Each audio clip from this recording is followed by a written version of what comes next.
Hello everyone, this is Tactical Lich here, and today we are showcasing a unit, a rather rare sighting on the battlefield, and that is the Black Lions, war wagons with Hellblasters volley guns. Now, this is a powerful artillery unit. They can actually snipe out everything, and by everything I mean infantry, cavalry, monsters, as long as they can get a sight onto their targets because of their volleys of armor-piercing missiles. But unfortunately, they're quite pricey, so you don't really see them on the battlefield, and also they have a rather short range for an artillery. Still, when employed in an appropriate manner, they will definitely do some serious heavy lifting, and today, a viewer who submitted this replay, the Emperor, will be showcasing this amazing unit.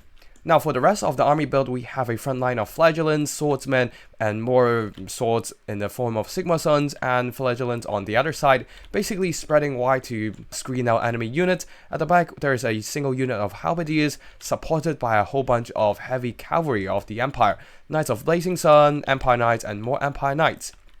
In the skies, we have an Empire Captain protecting Balthasar Gelt with only final transmutation.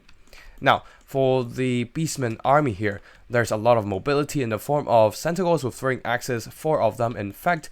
At the back, there are a bunch of Razor Gore herds, a single Razor Gore chariot, and also a whole bunch of Gore herds with shields mixed in with Ungors.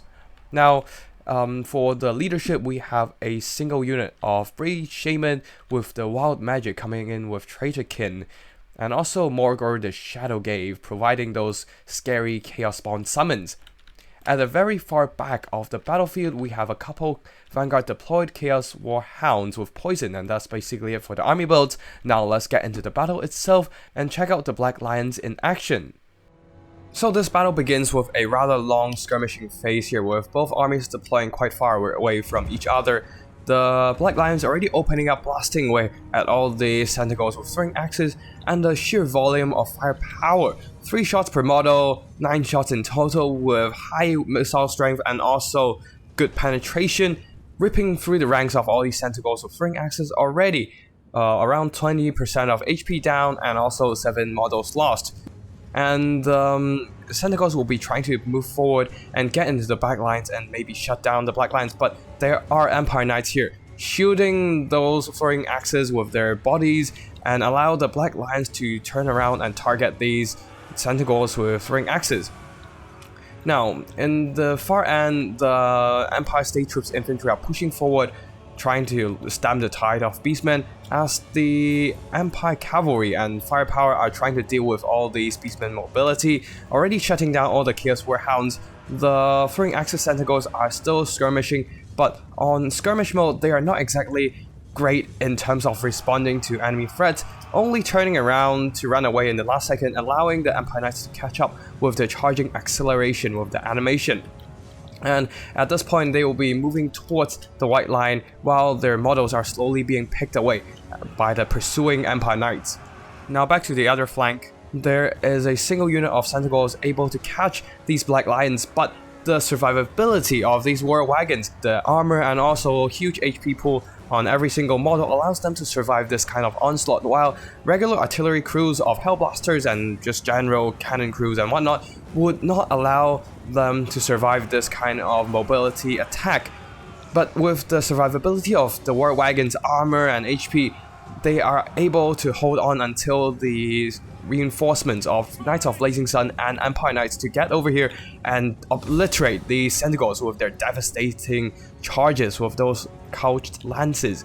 The Centaurs, seeing that Empire Cavalry are closing in, will be pulling away. Unable to go toe-to-toe in melee combat against the Knights, the Centaurs will be pulling back using their speed advantage to kite, and their armor-piercing throwing axes slowly chipping away the health of the Empire Cavalry. In the middle, some Razor Gores charge into Flagellants. This is not a good engagement for the Razor Gores at all due to their low armor and the great offensive stats on the Flagellants. Flagellants, not a lot of armor on them, actually no armor at all, means that the armor piercing on the Razor Gore herds will be wasted on them, while the Razor Gores are taking massive damage from the counter punching from all these Flagellants. And at the same time, the Razor Gore chariots, using their anti-infantry bonus and high charge bonus, rolling through a bunch of Sigma Suns, doing some nice damage, while the Empire Swordsman frontline buckles in the might of Gore herds. So the Sigma Suns will be pushing forward, hoping to stop them, as the unbreakable Flagellants will be preparing to hold the flank. While the Empire backline is now completely secure, the state troops fending off all the backline disruption attempts from the Beastmen, and now the Black Lions are able to reposition and start firing again, now targeting at the Beastmen infantry, the targets they're designed for. But unfortunately, due to the angle of fire, they are not doing a lot of damage. The swordsmen are holding back the Gorehordes but also blocking the line of fire for the Black Lions. At the same time, these Razor Gorehordes are doing some nice damage against the Flagellant, but now with the Black Lions switching their target, these unstoppable chariots are being sniped. Their heavy armor means nothing against the armor-piercing missiles, and the fact that there are so many missiles coming in and so hard to dodge due to them being gunpowder weapons means that these Razor Gore chariots are taking massive damage from the crossfire. On top of that, the chariots are now pressured by Empire in melee as well. Empire Captain will be dropping down to chase them off, thanks to his Pegasus mount making him swift and agile. Now on the far side, Flagellants engaging against Gorehordes. They will do some nice damage against the lightly armored Beastmen infantry, but of course they will be taking massive damage from the charges of these Beastmen infantry, while on the far side, the Centaurs are still kiting away at the Empire Knights, doing some nice damage with those armor-piercing throwing axes. At the same time, the Brave Shaman and Morgar the Shadowgate push forward, hoping to catch the Black Lions, but they can simply pull back with the mobility, allowing the Halberdiers and other units like the Knights of Blazing Sun to pin down this summon unit of Chaos Spawn. Of course, there will be some spells coming in from the Brave Shaman, a nice trade token draining away the health of all these expensive Knights of Blazing Sun. But now the Brave Shaman has captured the attention of the deadly Black Lions, especially now that he's mounted on a chariot, making him a much larger target to shoot at. You can see that with all these shots landing home, the Brave Shaman is getting ripped apart, the Empire showing them the might of technology and the power of gunpowder weapons. While the front line, Chaos Spawns being tied down by a whole bunch of Empire melee units, unable to make any progress in shutting down the Black Lions, and instead they've been stuck against a bunch of Knights of Blazing Sun, Halberdiers, and now even the Swordsmen are joining the fray, giving the lightly armored Chaos Spawns quite a bit of beating. So the Black Lions are able to safely fire away at the poor Brave Shaman, who is almost breaking, and at the back, we have a bunch of Flagellants just holding back all these Ungors and Gors with their unbreakable status, just cutting off the Beastmen army from any infantry reinforcements, while there are some regrouped Razor Gorehordes trying desperately to shut down these Black Lions, but the Black Lions can simply run away as the Razor Gorehordes being tattered as they are routes away from all the battle damage. With the Razor Gores gone, the Black Lions are now free to aim at Morgar. But fortunately for him, he has some immense missile resistance, 75%, so most of that damage from the Black Lions are negated, so they'll be turning their targets towards the more fragile Brave Shaman of Wild, and now being chased off by the Empire Captain. The Brave Shaman down to less than 300 HP will most likely not able to come back.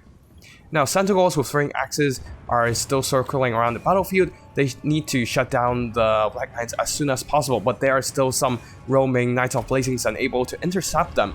And the Officer Gout as well as the Empire Captain in disguise will be able to do that as well. Morgar the Shadowgate pushing forward, hoping to tie down the Black Lions, but unfortunately, the Empire Captain has dropped in, trying to intercept him, and the Black Lions, being on wheels and horses, well, they can simply scoot away yet again. Of course, the Centaurs with throwing axes will be attempting to catch up with the Black Lions using their melee attacks to drag them down, but again, high HP and high armor in every single Black Lion model allows them to tank the damage. And then the interception of all these Knights of Blazing Sun will be able to deal with these Centaurs lightly armored easily with the devastating high charge bonus of 78. The Centaurs are easily being torn to pieces. On the side, Balthasar Geld is fighting against Morgar, but not a great fight for him, so he'll be pulling away. Taking his place, the Empire Captain will be diving down from the skies to save the day. Pushing off Morgar the Shadowgate, dropping his leadership into routing territory, some Razor Gore chariots regrouped and tries to intercept, but then, again, being surrounded by Knights of Blazing Sun and engaging against a superior melee combatant, the Empire Captain, on a Pegasus. Their poor leadership simply cannot hold up. Now let's fast forward here, as both armies are trying to reorganize their forces, the Beastmen trying to push up some Blackhorn Ravagers and the rest of the Goreherd, and Morgor the Shadowgave running away from the pursuit of the Empire Captain, throwing in some Centaurs to tie him down instead, and Morgor will be running away trying to regain some vigor with Foe Seeker as well as regain his HP with the regeneration. But now with the Halberdiers tying down the Goreherds, this allows the Black Lions to fire into the flanks of these Beastmen units, and their leadership would not be able to hold up under such heavy artillery fire, especially when engaging against other melee units. And over here, the Blackhorn Ravagers being ravaged instead by the Knights of Blazing Sun, using their massive charge bonus yet again. A devastating charge into the rear of these Blackhorn Ravagers will be routing them. Although the Knights of Blazing Sun will be routed first, unfortunately, due to the regiment of renowned Goreherd being slightly healthier than them. Then again, the Blackhorn Ravagers are extremely tattered right now, and they won't be able to catch up with the Black Lions. At the same time, Balthazar Gelt will be diving down to intercept these infantry, allowing the Black Lions to quickly pull back to safety, while the rest of the units from the Beastmen side are unable to catch up with the Black Lions. They will simply reposition, pull away, and fire again. The Empire right now is doing a bit of kiting with no units really engaging in melee. But as long as the Black Lions are firing, they will be fulfilling their tanking rule. Over here, the Morgor the Shadowgave engaging against the Empire Captain, successfully pushing away Gelt with the support of the Blackhorn Ravagers. Unfortunately for the Empire Captain is going down, being slammed in the back by Morgor the Shadowgave. The tables have been turned in this engagement, but then again, the crossfire from the Black Lions will be too much. Yes, Morgor can mitigate most of that damage, but damage is damage after all. Balance of power is in the favor of the Empire, and Morgor the Shadowgave routed. Army losses is hit. The Hellblasters on wheels are able to carry Empire to victory. Big thanks to the Emperor for sending this replay. Now let's have a look at the army performances. As you can see here, the state troops didn't actually get a lot of value. Mostly, their job is to delay the advance of all these Beastmen infantry, allowing the Empire Knights, the Knights of Blazing Sun, getting the value by repelling the mobility advances from the Beastmen. Some of them not getting too much value, being shut down by the armor-piercing throwing axes, but then again, they bought the time and the safe space that these Black Lions needed to do some devastating damage to the Beastmen army.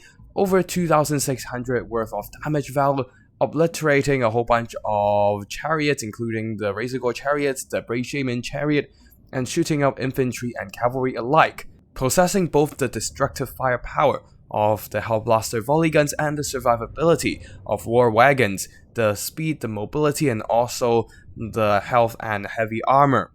And at the same time, Knights of Blazing Sun able to shut down a whole bunch of throwing axis Centaurs, getting quite a bit of value, over 2,100 worth of damage value, and 3 chevrons. Same goes for these Empire Knights, over 1,000 worth of damage value. And at the same time, for the leadership, Balthazar Gelt not getting a lot of good blobs to use his final transmutation, but the Empire Captain pressuring a whole bunch of expensive units, including the Razorgore chariots and Morgor the Shadowgave the entire game, getting quite some value and some heavy lifting done. Now for Maximus, who played the Beastmen army, we have a whole bunch of frontline here not getting a lot of value, as they were mostly fighting a bunch of cheap state troops. As for the Centaurs with throwing axes, some of them getting really good value by shooting at a bunch of heavily armored knights who are quite expensive themselves, but overall not able to carry the game as they were unable to shut down the Black Lions. Chaos Warhounds being repelled early by the Empire Knights, so not a lot of value, and Razorgore Herds, they did not get a good fight at all, as they were fighting a bunch of decent melee infantry, and their light armor means that they will be taking a lot of counter damage. Brave Shaman though, getting some okay value, not getting a lot of good blobs for the Traitorkin, and in the end getting sniped out by the Black Lions, and Morgor the Shadowgave doing okay damage, getting those 2 Chaos Spawn summons, but not exactly enough to turn the game around. And yeah, that's basically it for today's battle.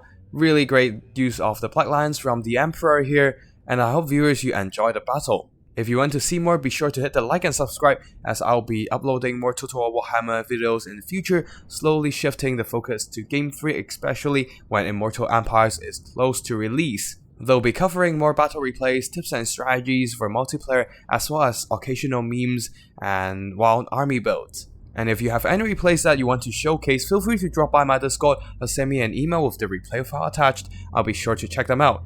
And yeah, that's it for today. Thank you for watching, and I'll see you in the next one. Tactical Lich, signing out.